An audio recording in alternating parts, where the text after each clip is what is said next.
Oke, Assalamualaikum warahmatullahi wabarakatuh. Waalaikumsalam. Siap. Sehat, Yus. Piye.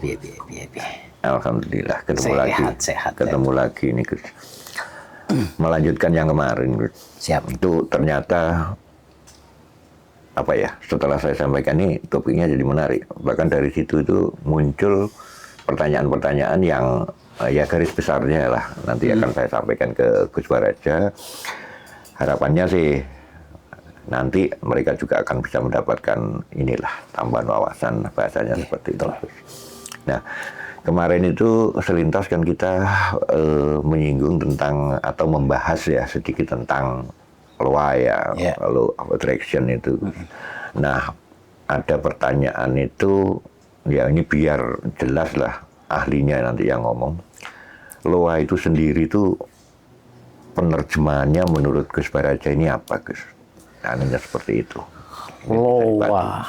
Baik. Sembah nuwun Pak Agus sudah ada waktu ke sini. Oke, sami-sami. LOA itu sebenarnya gini. Allah itu menciptakan alam semesta. Alam semesta berarti tidak hanya bumi, tapi seluruh planet yang ada di semesta ini. Itu tidak mungkin Allah biarkan begitu saja. Karena yang kita ketahui ada kehidupan itu di dunia, betul. Ya Allah berikan sebuah hukum, sebuah aturan. Saya nggak kebayang juga misalkan analogi sederhananya, istri saya melahirkan seorang anak misalkan gitu. Ya. Lalu habis itu kita biarkan saja. Ya kan? Nah, ibarat semesta juga begitu. Bumi atau dunia ini yang kita tempati ini, ketika Allah ciptakan, tidak mungkin Allah biarkan begitu saja. Betul. Allah berikan aturan yang berlaku di alam semesta. Aturan itu bukan, sekali lagi bukan agama, Pak ya. Iya. Sebuah hukum di mana ketika manusia A memikirkan A, melakukan A, merasakan A, maka dia akan mendapatkan A juga. Disebutlah dalam sebuah istilah di dalam hukum itu, ini bukan dari Islam ya, tapi memang ada sebuah penemuan yang disebut dengan hukumnya, yaitu the law of attraction atau hukum tarik menarik. Hukum tarik menarik. Saya terjemahkan, hukum itu adalah sebuah aturan, tarik itu adalah objek yang diinginkan. Tapi kita harus tahu apa yang kita inginkan ya. Betul. Kemudian yang menariknya adalah manusianya. Ya. Nah, ada juga sebuah penjelasan bahwa satu sama lain terhubung. Ini salah satu hukum di alam semesta di luar LOA itu. Satu sama yang lain terhubung. Ya. Saya, jenengan siapa gitu, dengan semuanya. Siapapun ya. Semuanya di alam semesta ini sebenarnya terhubung. Terhubung itu ada dalam satu kendali yang maha dahsyat. Yaitu Gusti Allah itu sendiri. Iya. Ya kan? Nah, aturan itu dibuat supaya semuanya sudah bekerja secara sistematis. Kalau diibaratkan lagi sebuah laptop. Laptop itu ketika kita beli dari barunya, tidak mungkin tidak ada sistem yang berlaku di situ. Pasti ada sistem yang berlaku di situ. Nah, kalau sistem di dalamnya itu nanti banyak masalah, otomatis kesimpulannya adalah sistem itu harus dibersihkan. Nah, di alam semesta ada sebuah sistem di mana yang bekerja adalah diri kita. Bekerja sesuai alat yang sangat luar biasa dalam hati kita yang saya sebut dengan istilah hati atau pikiran bawah sadar. Iya. Nah, semua yang ada di semesta ini, kita bicara manusianya, percaya tidak percaya terhadap hukum ini, ya percaya atau tidak percaya, tetap hukum ini berlaku bagi semua manusia. Terjadi maksudnya. Jadi jenengan tidak percaya nih misalkan. Emang nggak dibutuhkan jenengan percaya juga sebenarnya. Betul. Jenengan percaya tidak percaya akan terjadi.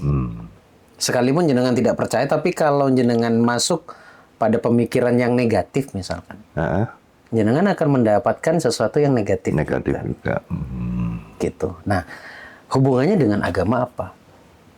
Allah itu pernah menegaskan dalam hadis qudsi itu bahwa aku bagaimana sangka hambaku. Aku bagaimana sangka hambaku. Dan kalimat berikutnya, aku bersama orang-orang yang selalu mengingatku.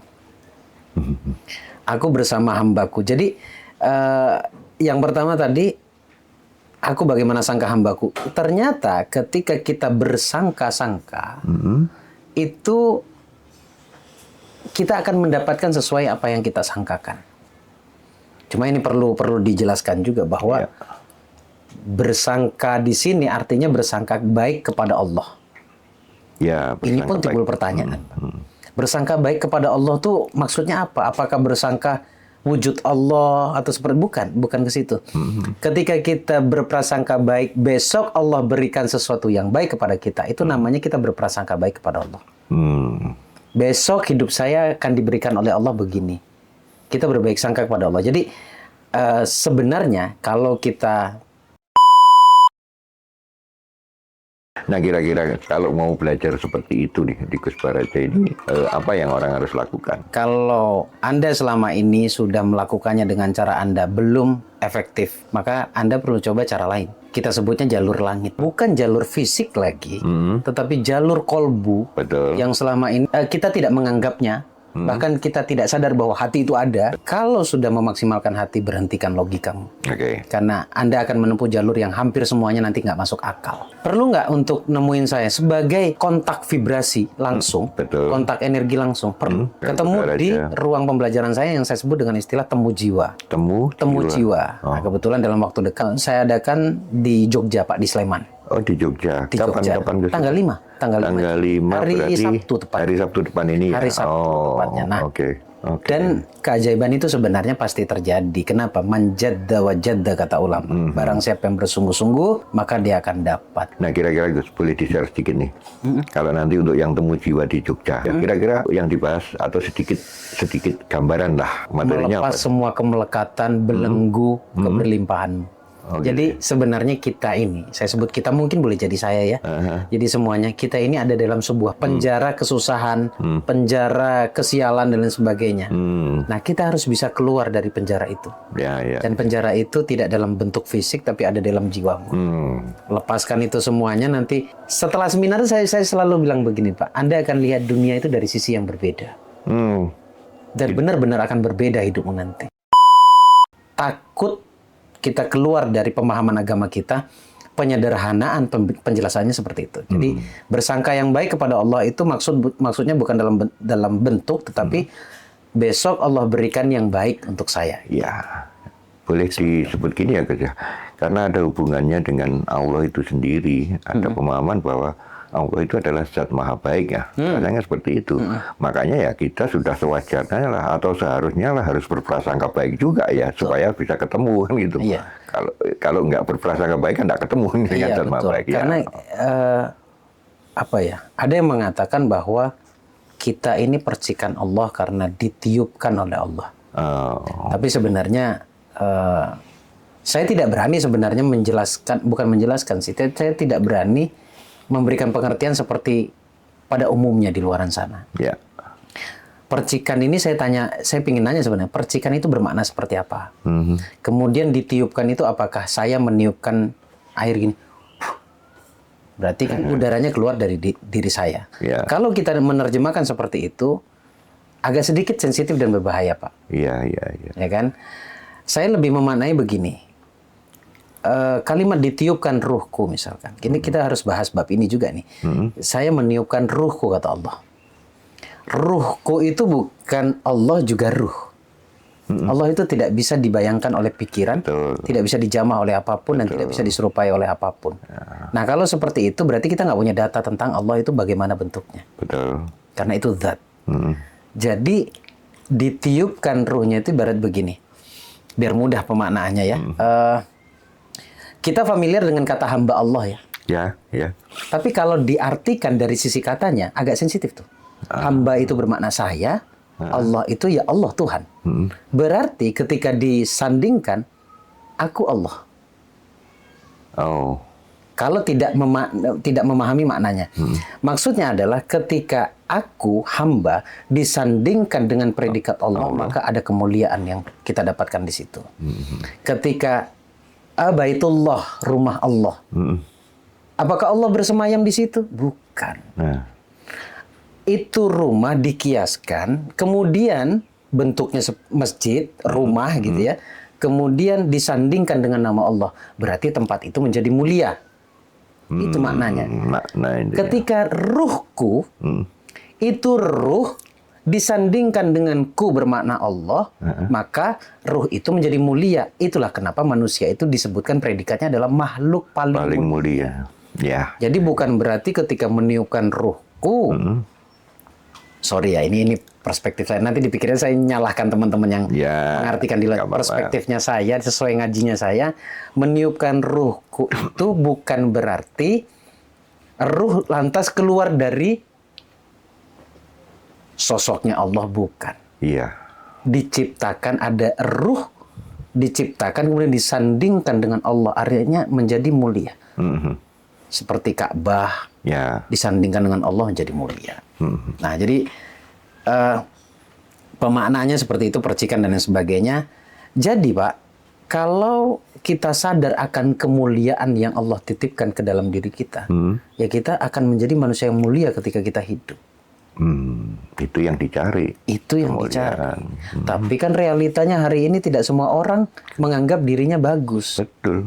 Karena menganggap hidupnya tidak baik-baik saja, atau saya ini adalah makhluk yang hina.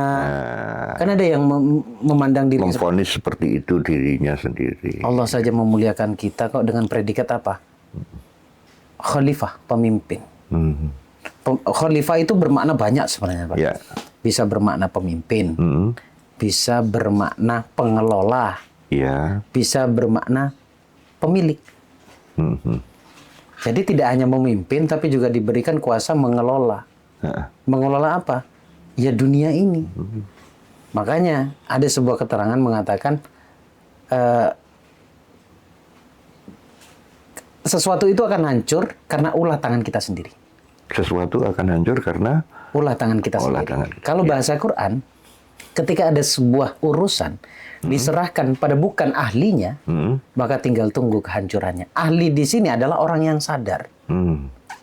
Jadi kalau mengelola sesuatu tidak disertai kesadaran, maka tinggal tunggu kehancurannya. Gitu, Pak. Iya. Paham. Ada sedikit gambaran lah. Perlu juga untuk nanti mencerna lanjutannya ya. Tapi paling tidak tadi yang disampaikan Gus Baraja ini sudah cukup jelas lah bacanya seperti itu. Nah, untuk melanjutkan ini, Gus, kira-kira kan kalau tadi sudah bicara tentang loa dan seterusnya, gambaran umumnya seperti itu. Nah, kalau orang sudah mencoba belajar ke situ, Gus, ini kan ibaratnya kan ada juga orang itu ngomongnya, ya apa supaya saya ini bisa cepat. Ibaratnya kayak gitu. Cepat terkabul. Nah, cepat bisa mempelajari itu, bisa cepat terkabul dan seterusnya kayak gitu. Nah, ibaratnya kayak kita kendaraan lah, Gus Baraja. Artinya kalau saya ingin terkabul ya, kalau kendaraan itu biasanya kan biasa tambahi gasnya. Oh iya. Supaya saya ini bisa lebih cepat. Nah, artinya di sini kalau kita sendiri pengen belajar tentang loa itu, setelah memahami, meskipun belum sepenuhnya, paling tidak tahu gambaran ya. Kalau sudah melakukan itu, kira-kira untuk mempercepat itu seperti apa? Nah, ini menurut Gus Baraja gimana? Oke. Bagus banget ini. Tapi pada akhirnya saya harus bahas dari yang paling basic, Pak ya. Iya, nggak ada masalah. Iya, biar semuanya paham. Tadi saya katakan bahwa loa itu tidak membutuhkan kita percaya atau tidak membutuhkan izin kita juga. Betul. Pasti terjadi ya. Pasti terjadi pada siapapun. Dan hari ini terjadi kok dalam hidup kita. Tapi tidak dalam konteks kebaikan. Tidak dalam konteks? Tidak dalam keadaan yang baik atau tidak dalam konteks yang baik. Kesialan, kesengsaraan, kesusahan, itulah loa. Itu kita sendiri yang menarik. Jadi menarik itu bisa positif, bisa negatif, ya tergantung. Ya. Jadi pernah saya dulu sempat diprotes oleh beberapa praktisi ketika saya ngomong agar loa berhasil, katanya begitu kan? Di luaran sana. Loa itu nggak ada gagalnya. Loa pasti berhasil. Loa pasti berhasil. Cuma orang tidak banyak tahu sebenarnya yang ditarik oleh batinnya apa. Akhirnya saya punya bahasa yang ngajak teman-teman berpikir, Pak. Disebut cinta atau disebut suka itu pasti indikatornya adalah difikirkan berulang. Difikirkan berulang. Oh. Dirasakan berulang. Bahkan diucapkan berulang. Tidak ada orang yang ingin hidupnya susah. Betul. Pertanyaan saya, kenapa kesusahan dipikirkan berulang? Dipikirkan, dirasakan, gitu ya. Diucapkan pula Diucapkan. nongkrong. Seakan-akan semua teman ini jadi teman curhat. Ketika punya kesusahan, di-share. Sadar tidak sadar, kalian sudah menarik kesusahan itu. Berarti pengucapan itu harus diusahakan yang positif. Kalau memang ingin positif Betul. hidupnya. Artinya meskipun kondisinya lagi tidak positif, harus dibahasakan positif seperti itu ya. Dibahasakan positif. Kata-kata, Walaupun hati tidak positif. betul. Kata-kata tidak bisa itu juga negatif kan, misalkan kan gitu kan. Iya. Diartikan mungkin wah ini tantangan buat saya, misalkan kayak gitu ya. Nah, itu Bisa memaknai kayak gitu. Oh, iya iya. Tidak bisa dengan belum bisa aja sudah beda. Sudah beda, betul. Iya kan? Kalau tidak bisa vonis. Vonis. Belum bisa proses. Betul. Ya kan? Nah, tidak sadar, sekali lagi semua orang sebenarnya ingin hidupnya baik-baik saja. Iya, betul. Tetapi karena ketidaksadaran mereka bahwa kesialan negatif yang dia alami itu karena sebab dia memikirkannya berulang. Memikirkannya berulang. Berulang. Oh. Bahkan saya pernah bilang gini, ketakutan dengan keyakinan, kalau dilihat dari kekuatannya itu sama, Pak. Ketakutan dan Keyakinan akan terwujud, ketakutan pun juga terwujud. Nah, kira-kira kalau mau belajar seperti itu di Gus Baraja ini, apa yang orang harus lakukan? Kalau Anda selama ini sudah melakukannya dengan cara Anda belum efektif, maka Anda perlu coba cara lain. Kita sebutnya jalur langit. Bukan jalur fisik lagi, tetapi jalur kolbu. Betul. Yang selama ini kita tidak menganggapnya. Bahkan kita tidak sadar bahwa hati itu ada. Kalau sudah memaksimalkan hati, berhentikan logikamu. Oke. Karena Anda akan menempuh jalur yang hampir semuanya nanti nggak masuk akal. Perlu nggak untuk nemuin saya sebagai kontak vibrasi langsung, betul. kontak energi langsung. Perlu. Ketemu di ruang pembelajaran saya yang saya sebut dengan istilah temu jiwa. Temu Jiwa. Nah, kebetulan dalam waktu dekat saya adakan di Jogja, Pak, di Sleman. Oh, di Jogja. Di Jogja. Kapan Gus? Tanggal 5. Tanggal 5 hari berarti Sabtu tepat. Hari Sabtu depan ini ya? Hari Sabtu tepatnya. Nah, oke. Dan keajaiban itu sebenarnya pasti terjadi. Kenapa? Manjadda wajadda kata ulama. Barang siapa yang bersungguh-sungguh, maka dia akan dapat. Nah, kira-kira Gus boleh di-share sedikit nih. Kalau nanti untuk yang temu jiwa di Jogja, kira-kira yang dibahas atau sedikit gambaran lah materinya Melepas apa? semua kemelekatan, belenggu, keberlimpahan. Jadi sebenarnya kita ini, saya sebut kita, mungkin boleh jadi saya ya. Jadi semuanya kita ini ada dalam sebuah penjara kesusahan, penjara kesialan dan lain sebagainya. Nah, kita harus bisa keluar dari penjara itu. Ya. Dan penjara itu tidak dalam bentuk fisik tapi ada dalam jiwamu. Lepaskan itu semuanya, nanti setelah seminar saya selalu bilang begini, Pak. Anda akan lihat dunia itu dari sisi yang berbeda. Dan benar-benar akan berbeda hidupmu nanti. Jadi kalau diukur misalkan 0 sampai 100% gitu kekuatannya ya. Keyakinan kekuatannya ada di 100%.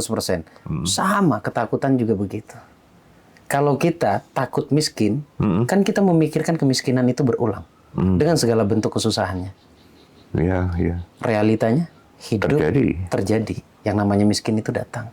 Padahal sebenarnya kalau bahasa Quran tuh, kalau bicara pasangan dalam semesta ini, Pak, itu nggak ada miskin.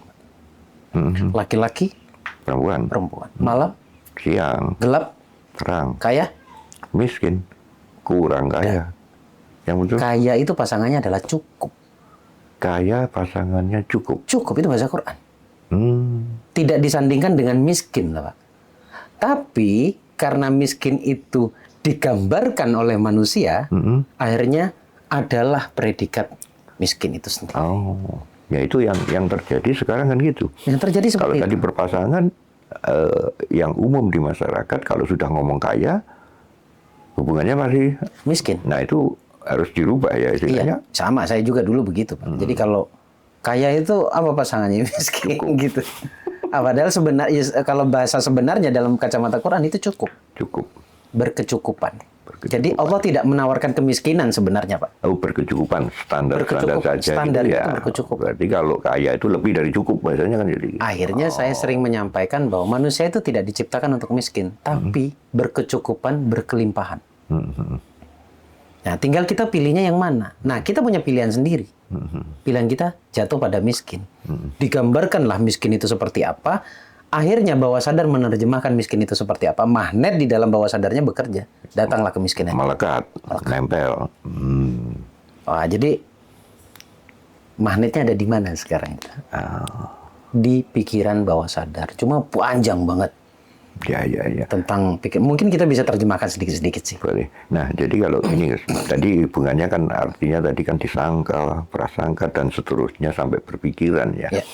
Kalau untuk menghindari kemelekatan tadi berhubungan dengan konsep ya kaya sama cukup tadi, artinya kan sesuatu yang sering kita lihat, sesuatu yang kita bayangkan itu kan akan menempel kan. Jadi berarti dalam kehidupan sehari-hari itu kan kita seakan-akan mulai sekarang nih setelah tahu ini berarti lihatnya sesuatu yang baik, yang positif. Iya, betul. Kalau berhubungan dengan kaya, ya lihatlah hal-hal yang membuat orang itu kaya kan gitu. Betul. Jadi kalau saya misalkan nih melihat film, melihat apa, ya lihatlah film yang berhubungan dengan kekayaan lalu gitu. Betul. Bukan lagi berbicara yang lain. Betul. Kalau memang konsentrasinya ke situ. Ya, seperti itu. Targetnya kekayaan ya. Kita melakukan sesuatu yang berhubungan dengan kekayaan. Betul. Jadi maknanya itu ya. Jadi kalau tadi kembali lagi untuk masalah gas tadi lah bahasanya untuk mempercepat. Selain itu ada lagi nggak? Terus misalkan kayak ini ya kalau di ajaran kita ya, pemahaman kita, kadang-kadang itu orang itu kalau kaya itu dia melakukan sedekah misalkan kayak gitu. Nah sedekah itu katanya, sebuah percepatan. Tapi kita juga percaya itu akan mempercepat lah, misalnya seperti itu. Itu gimana menurut Gus Baris? Tadi saya sempat di awal mengatakan bahwa ketika ada satu perkara diserahkan pada bukan ahlinya, maka tinggal tunggu satu kehancurannya. Bukan tidak ada, Pak, orang bersedekah hidupnya hancur. Saya berhadapan dengan ribuan orang dan berinteraksi secara langsung. Saya nggak berani bilang mereka tidak bersedekah loh, Pak. Hidupnya susah itu. Ternyata mereka melakukan sedekah tapi tidak disertai ilmu.